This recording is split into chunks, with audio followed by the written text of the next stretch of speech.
What if I told you that printing more money could make everyone poorer? Sounds crazy, right? Let's find out why this seemingly simple solution is a recipe for disaster. In this video, we'll explore why printing more money doesn't solve poverty and how it can actually lead to economic collapse. Poverty is a serious issue affecting millions worldwide. Many people struggle with low incomes, limited opportunities, and the daily challenge of survival. It's easy to think, why don't governments just print more money? If everyone had more cash, wouldn't everyone be better off? Well, as tempting as it sounds, the reality is far more complicated and dangerous.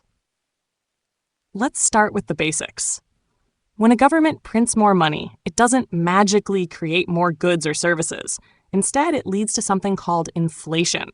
Inflation is when prices rise because there's more money chasing the same amount of stuff. Think of it like this. If everyone suddenly had twice as much money but the same number of products, prices would shoot up because everyone's competing to buy the same things. Here's a simple example. Imagine a small town with 5 people and 5 loaves of bread. Each loaf costs $5, and everyone has exactly $5. So each person can buy 1 loaf. Now, let's say the government prints more money and gives everyone an extra $5. Now each person has $10, but there are still only 5 loaves of bread. Suddenly, everyone wants to buy 2 loaves instead of 1. The bakery sees the demand and thinks, hey, people can afford to pay more, so they raise the price to $10 per loaf. In the end, everyone still gets only 1 loaf, but now they're paying double for it. Does that make them richer? No. It just makes bread more expensive. But it doesn't stop there. Let's say the bakery now has more money and wants to buy more wheat to bake more bread. But wheat is limited. It takes time to grow, and fields can't expand overnight. So wheat farmers raise their prices because bakeries are competing to buy it. This drives up the cost of bread even further. In the end, printing more money doesn't create more resources. It just makes everything more expensive. Now that we've seen how printing money affects prices, let's look at what happens when governments take this idea too far. History is full of cautionary tales. After World War I, Germany was in ruins. To pay off massive war debts, the government started printing money like crazy. At first, it seemed like a quick fix, but soon prices spiraled out of control. By 1923, a loaf of bread that cost 250 marks in January skyrocketed to 200 billion marks by November. People needed wheelbarrows of cash just to buy groceries. This hyperinflation destroyed savings, destabilized the economy, and paved the way for political extremism. In Zimbabwe, the government printed money to cover its expenses after a series of economic missteps. The result? Hyperinflation reached an unimaginable 89.7 sextillion% per year. Yes, that's 89.7 followed by 20 zeros.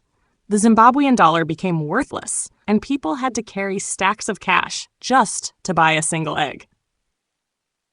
Venezuela, a country with the world's largest oil reserves, relied too heavily on oil exports. When oil prices crashed, the government printed money to maintain subsidies and keep people happy.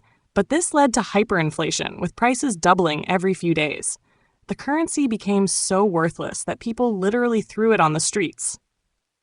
Now you might wonder, what if governments print money just to pay foreign debt, not for their own people? Even then, it backfires. When a country prints more money, it devalues its currency. Foreign creditors notice this and lose trust. They won't accept devalued money because it reduces the value of the debt repayments they receive. In the end, the country's economic reputation and stability take a hit. So, what's the answer? Instead of printing money, governments should focus on creating real value.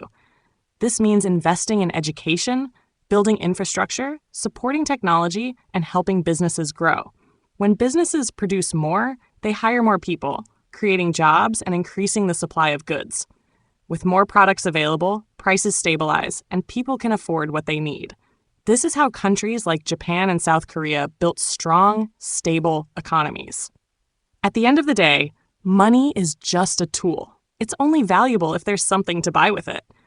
What's the point of having billions of dollars if there's no bread on the shelves?